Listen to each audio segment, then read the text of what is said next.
Anaïs et Odile, bonjour. Bonjour. Bonjour, vous êtes venus nous parler de votre invention, de votre création, qui s'appelle Mon potager perché.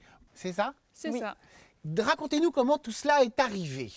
Ça a commencé à l'école maternelle de nos enfants, où sur le toit court, on a eu l'idée de créer un espace potager pour les enfants, les enseignants. Et comme c'était à petit budget, on s'est mis à fabriquer des sacs potagers avec des chutes de toile comme les stores ou les mobiliers de jardin. On a eu l'idée à un moment de se dire mais pourquoi pas essayer aussi avec des bâches publicitaires qui servent plus à rien une fois que c'est utilisé, qui sont jetées. Et ça fait des sacs un peu uniques, colorés, et tout de suite les gens dans notre entourage trouvaient ça sympa. Donc on les a essayés sur nos balcons déjà, puis on s'est rendu compte que ça marchait bien. Et là on s'est dit allez, pourquoi pas se lancer dans un petit projet et essayer de les créer. Alors comme nous on cousait ça, on n'est pas des couturières professionnelles, donc on faisait ça un peu comme on pouvait. On s'est dit ce serait bien de trouver quelque chose de local pour les faire fabriquer, et on a trouvé un atelier de couture qui accompagne des femmes en insertion. Et on s'est dit, allez, super, ça colle au projet, c'est humain, c'est local, on se lance en aventure. Donc là, vous êtes parti sur ces bâches publicitaires, en découvrant le matériau, les différentes possibilités de ce matériau, parce qu'en fait, il y a bâches publicitaires et bâches publicitaires. Oui, complètement. Tout à fait. Alors on a choisi de travailler deux types de bâches. Alors on a des bâches pleines, imperméables, donc faites pour l'extérieur, donc qui résistent bien à l'extérieur. Des bâches qui sont micro-perforées, donc là avec plein de petits trous, et l'idée c'est des bâches qui sont mises en extérieur. Là c'était un événement affiché sur un grand bâtiment, et en fait l'idée c'était d'utiliser ces bâches-là micro-perforées qui sont plus drainantes. Donc après en fonction des végétaux que vous souhaitez mettre ou pas dedans, l'idée c'est de pouvoir avoir soit une bâche pleine avec un œillet pour que l'écoulement de l'eau puisse se faire au bas du sac.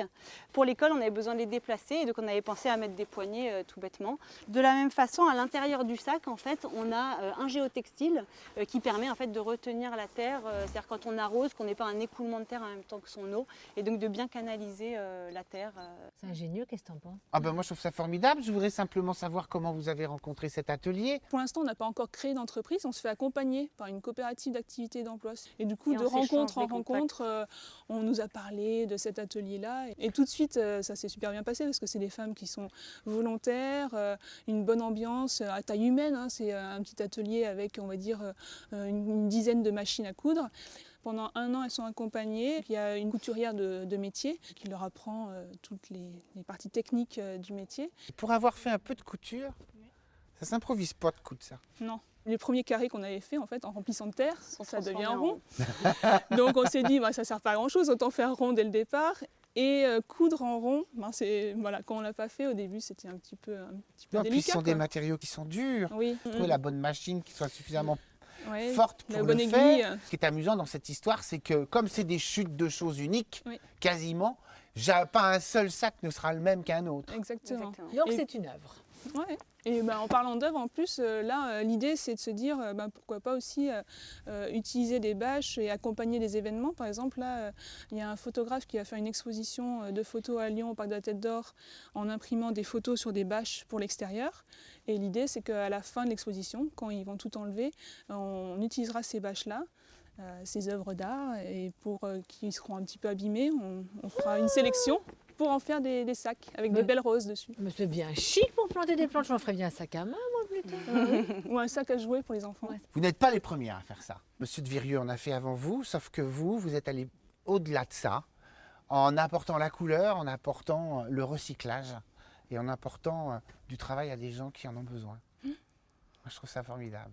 Merci Anaïs, merci Odile. Merci à vous. Il y a une petite chose en fait que j'ai pas dit, c'est que par rapport au pot, c'est plus léger. Quand sur une terrasse, on n'a pas envie qu'il y ait trop de poids, un sac pèse moins lourd. Je pense à ça parce que j'avais en tête la terrasse d'Isabelle où nous allons maintenant pour un pas de panique.